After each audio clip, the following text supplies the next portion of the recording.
우리나라는 내년부터 강화된 동물보호법이 시행이 됩니다.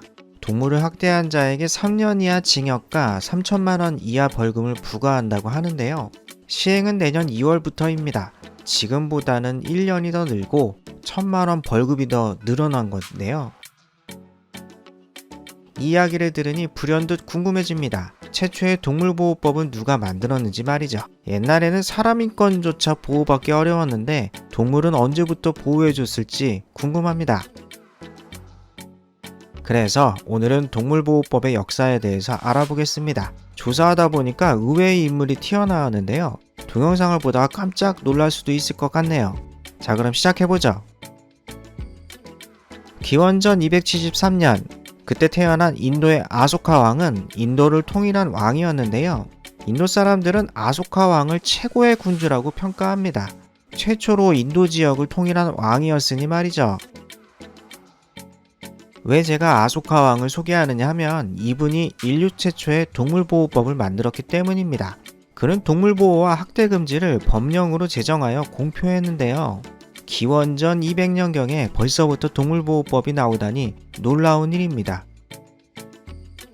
그런데 이게 더 놀랄만한 일이 있는데 단순히 동물보호만 한 것이 아니었습니다. 그는 최초의 동물병원과 수의사 제도를 만들었다고 하는데요. 그 당시에 동물의 치료를 지금처럼 수술하거나 하지는 못했겠지만 동물을 치료하는 의사가 있다는 게 참으로 충격적인 일입니다. 이러한 사실은 유럽 학자들에게 놀라움을 선사하는데요. 서양보다 동양이 앞서서 동물병원과 수의사를 만들다니 유럽 학자들은 아소카 왕에게 엄지척을 날렸습니다. 그런데 이러한 아소카 왕은 특별한 이력이 있는데요. 그는 형제가 101명이었다고 합니다. 그가 왕위에 오르면서 벌인 일을 들으시면 놀라실 건데요. 저는 벌써 떨고 있네요. 그는 왕자에 오르면서 그의 형제들을 죽이는데요. 무려 99명을 죽였다고 합니다. 형제가 101명인데 그 중에 친동사 1명 빼고 다 죽인 거죠.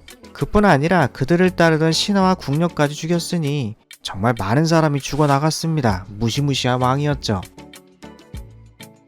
후일 아소카 왕은 불교에 심취하게 되는데요. 그는 불교를 널리 세상에 퍼뜨려서 그가 없었다면 지금의 불교가 없다는 말도 있습니다. 그리고 불교를 배우면서 왕은 자신의 업보를 깨달았던 것 같아요. 너무나 사람을 많이 죽였죠. 작가가 생각하기에는 그가 불교에 감화되어서 자신의 무자비한 사륙을 반성하며 동물까지 사랑한 것이 아닌가 추측이 되네요. 여튼저튼 동물까지 보호하다니 정말 자비의 화신이네요.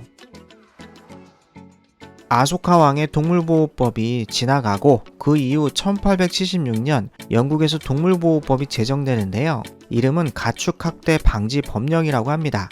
19세기 영국은 해가 지지 않는 나라로 세계에서 가장 선진국이었는데요. 동물보호도 다른 나라보다 가장 먼저 만들었다고 합니다. 정말 영국은 앞서가는 나라네요. 그리고 20세기 들어서 동물보호법에 의외의 인물이 등장하는데요. 실루엣을 보면 누구인지 대충 짐작이 가실 것이라 생각이 듭니다. 저도 동물보호에 왜 이 사람의 이름이 있는지 의아하네요. 바로 유태인을 학살한 히틀러가 동물보호법을 제정했다고 합니다. 정말 쇼킹한 일인데요. 이야기는 다음 편에 하도록 하겠습니다. 바로 이어서 다음 편이 나옵니다.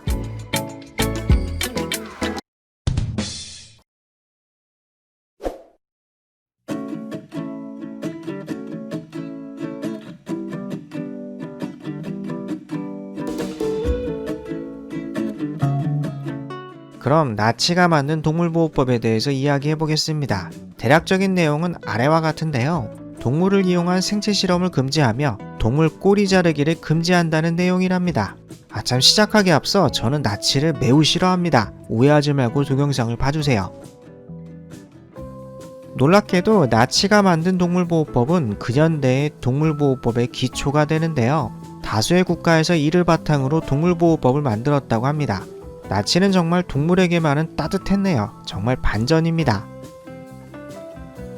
이것은 히틀러가 애견가였던 영향이 매우 컸는데요. 히틀러는 세퍼트를 선물받아 키우면서 굉장히 아꼈다고 합니다. 그뿐만 아니라 여러 마리의 개를 키웠다고 합니다. 히틀러가 동물을 좋아했다니 정말 놀라운 일인데요. 히틀러가 1차 세계대전 종군 당시, 그러니까 아직은 권력을 잡지 못한 장교일 때 이야기입니다. 그는 전장에서 떠도는 유기견을 데려다 키우는데요. 그 개의 이름은 푹술이었다고 합니다. 본래 영국의 군견이었는데 흘러들어와서 히틀러가 키우게 된 것이죠. 푹술은 히틀러의 마음을 활짝 열어 제끼는데요. 비사교적인 히틀러에게 늘 친숙하게 다가오는 푹술은 정말 고마운 존재였죠. 히틀러는 최고의 친구라며 찬사를 아끼지 않았다고 합니다. 어느 날 기차역의 역장이 히틀러의 푹술을 보고 개를 팔라고 말하는데요. 역장은 200마르크를 줄 테니 푹술을 팔라고 합니다. 히틀러는 그 말을 듣고 어이없어 하는데요. 역장의 말에 벌컥 화를 냈다고 합니다. 매우 화를 내면서 20만 마르크를 줘도 팔지 않을 것이라며 노발대발했죠. 히틀러에게 푹술은 친구였으니 팔 수 없었던 겁니다. 기차역장은 그 말을 듣고 다른 생각을 품게 되는데요. 푹술을 살 수 없다면 훔쳐야겠다는 생각을 합니다. 그리고 실행에 옮기죠. 푹술을 도둑 맞은 히틀러는 엉엉 울고 난리가 났는데요. 당시 히틀러는 명령에 의해서 전선으로 이동해야 했으니 안타까운 이별을 경험하게 됩니다. 참 히틀러의 이런 모습은 따르네요. 피도 눈물도 없는 히틀러 이미지랑 매우 안 맞는데요. 유태인을 홀로코스트로 막 죽여놓고 동물은 보호하니 정말 앞뒤가 맞지 않습니다. 그렇다고 동물 보호하자는데 나쁘다고 할 수도 없고 참 애매하네요. 여튼 근현대의 동물보호법은 히틀러가 만들었습니다. 이것만은 팩트랍니다. 이상으로 이야기를 마칩니다. 제 이야기가 재밌었다면 좋아요와 구독 부탁드립니다.